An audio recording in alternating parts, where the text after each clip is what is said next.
Buenas noches, bienvenidos a Tiempo Después, soy Melania Urbina. Muy buenas noches a todo el país. Mi nombre es Juan Luis Orrego y bienvenidos a Tiempo Después. Todos hemos escuchado alguna vez la palabra transgénicos, pero ¿sabemos realmente cuáles son las consecuencias de los transgénicos en nuestra salud, en el medio ambiente e incluso en la economía de nuestro país? Y trataremos de analizar si la realidad agrícola del Perú, con su geografía y sus climas, serían apropiadas a la introducción de los transgénicos. En el programa de hoy, de los productos nativos a los transgénicos.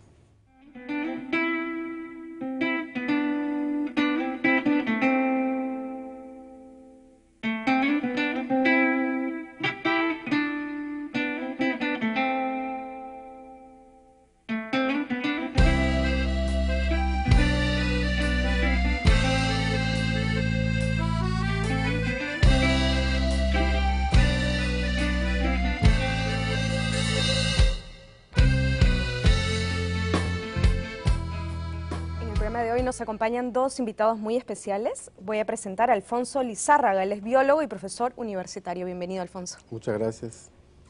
Bueno, y esta noche también nos acompaña el doctor José Santiesteban. Él es biólogo, entomólogo y también profesor universitario. Bienvenido. Muchas gracias. Bueno, para empezar el programa y el tema, empecemos por definir qué es un producto nativo, Alfonso. Bien. No es tan complicado. Un producto nativo es aquel que crece en un determinado lugar o ecosistema y que es propio de ese lugar y que no crece en otro lugar, obviamente. Entonces, el Perú es muy rico en algunos productos, cultivos y animales que son propios de nuestro territorio, pero también hay algunos que son propios de la zona andina, lo que también abarca Bolivia, Ecuador y Colombia.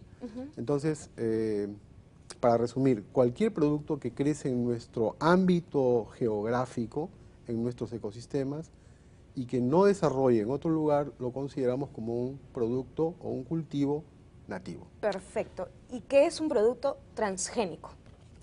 Un producto o un cultivo transgénico que está de moda ahora y en polémica en estos últimos años, es cuando a un organismo le inoculamos un gen de otro organismo.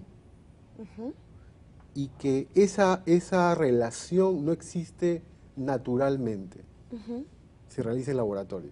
¿Y cuál es la intención de modificar genéticamente un producto? Un animal o una planta. La intención es que, dependiendo de las características del gen que le vamos a inocular, por ejemplo, si yo quiero que una planta sea resistente a una plaga, le puedo inocular un gen de una bacteria cuya toxina afecta a esa plaga. Claro. Por lo tanto, la plaga, el gusano o larva de una mariposa, al comer la planta, ingiere la toxina, porque ya está dentro de la planta y el insecto muere. Claro. ¿No? Entonces, se utiliza en el control de plagas y en otros medios también. A ver, Perfecto. explicándole un poco a nuestro público, doctor Santiesteban, nosotros en el Perú conocemos el caso famoso de Fermín Tanguis, que logró una planta de algodón resistente a un virus, a una bacteria, que creo que era el wilt, que atacaba recurrentemente a los embrios de algodón.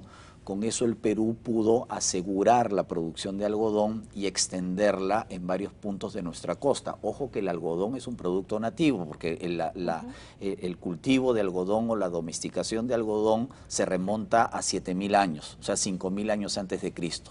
¿Por qué, por ejemplo, lo de Tanguis, esto de encontrar una planta genética, haciendo un trabajo genético, eso no es transgénico, por ejemplo?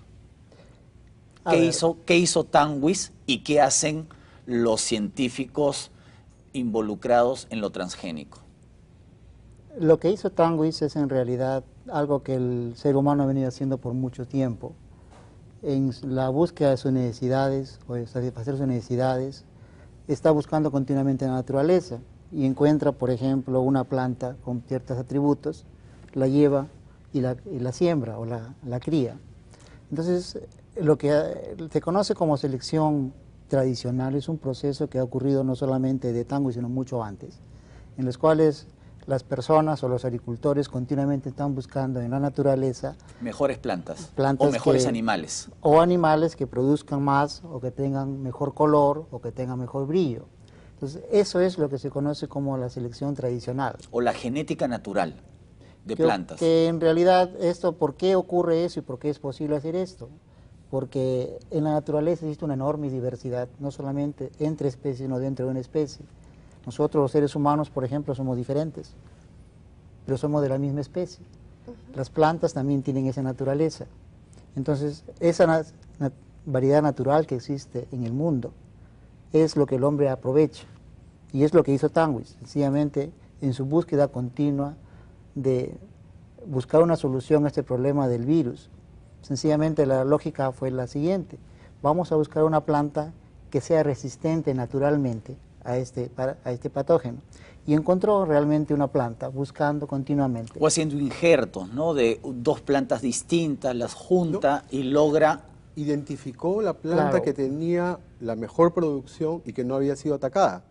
Y esa la separó y a partir de las semillas de esa empezó a hacer un proceso de reproducción continua. Quizás sea bueno recordar ahora lo que se conoce como el proceso de selección natural. Ajá. Claro. O sea, no es que fue a un laboratorio e hizo un experimento No, genético, es- simplemente selección natural. Las más fuertes. Es ensayo y error. Exacto, como dice José, esa es una práctica que hacen los agricultores desde que hacen agricultura. Seleccionar las plantas con las mejores características y reproducirlas. Claro, porque por ejemplo, cuando uno ve el maíz de hace 7.000 años, Claro. ¿no? Es un maíz así pequeño. Sí. La coronta es delgada y los granos son pequeñitos. Claro. Sin embargo, ahora nos comemos pues un choclo con queso, ¿no? Con De unos estos granos riquísimos, enormes. ¿no? Eso es resultado de todo un trabajo de selección natural y de genética natural Exacto. hecho por el hombre andino. Por eso ahora no solamente tenemos maíces grandes con granos grandes, sino también de muchos colores, de sabores distintos. Y ese es un producto pues de experimentación de siglos. Eso no es transgénico. Es como, por ejemplo, cuando el hombre logró en Europa encontrar vacas, por ejemplo, que produzcan X cantidad de litros de leche al día, o reses con mayor cantidad de carne para claro. comer, ¿no? U ovejas con mejor lana. O sea, eso es un proceso natural, digamos. Exacto. Entonces, en estos procesos naturales, lo que hace el hombre, y ha hecho el hombre, y lo seguirá haciendo, es aprovechar la diversidad que tiene de las plantas y animales con las mejores características y reproducirlas. La ingeniería genética y los transgénicos lo que hacen es acelerar el proceso, pero adicionalmente hay el tema de gran cuestionamiento a nivel mundial y por muchos sectores es cuando se introduce un gen de una especie en otra especie. Claro. Y ahí se ha generado toda una polémica y hay que aprender mucho de todo este proceso también, ¿no? Y una consulta. ¿Cuál es la diferencia entre producto nativo y producto orgánico? No necesariamente es lo mismo. No es ¿verdad? lo mismo. Un producto nativo, como decía al principio, es aquel que nace y se desarrolla en un determinado ecosistema. El orgánico, que ya es una convención mundial, es aquel cultivo o animal que es producido bajo determinadas normas, en los cuales se respeta el ciclo natural de la vida, por lo tanto no se usa semillas genéticamente modificadas. Se respeta los procesos naturales y por esa razón los cultivos hidropónicos que se hacen en agua Ajá. no pueden ser orgánicos. Las Claro, plantas porque tienen que no estar es en lo el natural, suelo, no es claro. natural. No se utilizan sustancias químicas sintéticas como fertilizantes químicos O pesticidas. o pesticidas de origen químico, pero sí naturales. Ya, por ejemplo, un pesticida de origen natural. Sí es permitido, pero restringido. ¿Por qué? Porque como es un pesticida de amplio espectro, o sea, también puede matar a los insectos benéficos, hay que pedirle permiso a la certificadora para usarlo cuando las condiciones lo ameriten.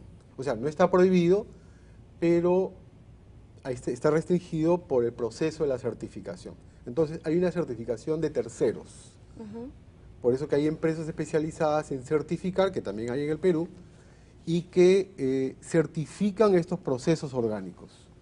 Les ponen un sello y ese agricultor o esa empresa puede comercializar el producto y llegar el producto al mercado. De tal manera, el consumidor final puede identificar que ha sido producido y procesado bajo un determinado tipo de normas y Claro. estándares. Y finalmente decidir ellos si optan por un producto orgánico o no. Exacto, el consumidor al final es el que determina esa pauta. ¿Y desde cuándo existen los pesticidas para controlar las plagas, sean naturales o químicos? Los pesticidas de síntesis después de la Segunda Guerra Mundial. Ajá. El DDT fue uno de los primeros pesticidas que fue sintetizado y en el momento que fue preparado se pensó que era la solución universal al problema de las plagas de los insectos. Lo que pasó después de eso es lo que se conoce y fue escrito por Rachel en Primavera Silenciosa, por ejemplo. Ya. Lo que se pensó era una respuesta universal a un problema de los insectos plaga. En realidad, por la naturaleza misma de los organismos y de la capacidad de adaptación que tiene, se convirtió en un problema ambiental. Porque los insectos se fueron, digamos, o las plagas se fueron fortaleciendo y ya se resistieron a los pesticidas. Es lo que se conoce como la resistencia adquirida. Entonces los animales van adaptándose y van mostrando resistencia a este tipo de productos. Ahora, yo quiero hablar un poco de los fertilizantes. Hay fertilizantes naturales. Exacto. El Perú tiene quizás el mejor del mundo, que es el guano de las islas, Así es. que fue utilizado desde los tiempos prehispánicos y nos permitió un boom económico en el siglo XIX durante la revolución agraria y la revolución demográfica en Europa. Otro fertilizante natural es la taquia, que es el excremento de auquénido, que también se utilizaba desde la época prehispánica. La taquia se utilizaba como fertilizante y también como combustible. ¿Qué tienen los fertilizantes químicos? Yo soy ignorante en el tema, lo único que sé es que el precio del guano peruano en Europa empieza a bajar en la década de 1860, cuando en los laboratorios alemanes empezaron a producir fertilizante químico. ¿Qué tiene un fertilizante químico? Te propongo que nos respondas eso después de la pausa, nos vamos a un corte rapidísimo y ya regresamos. Ya está. Está bien, está bien.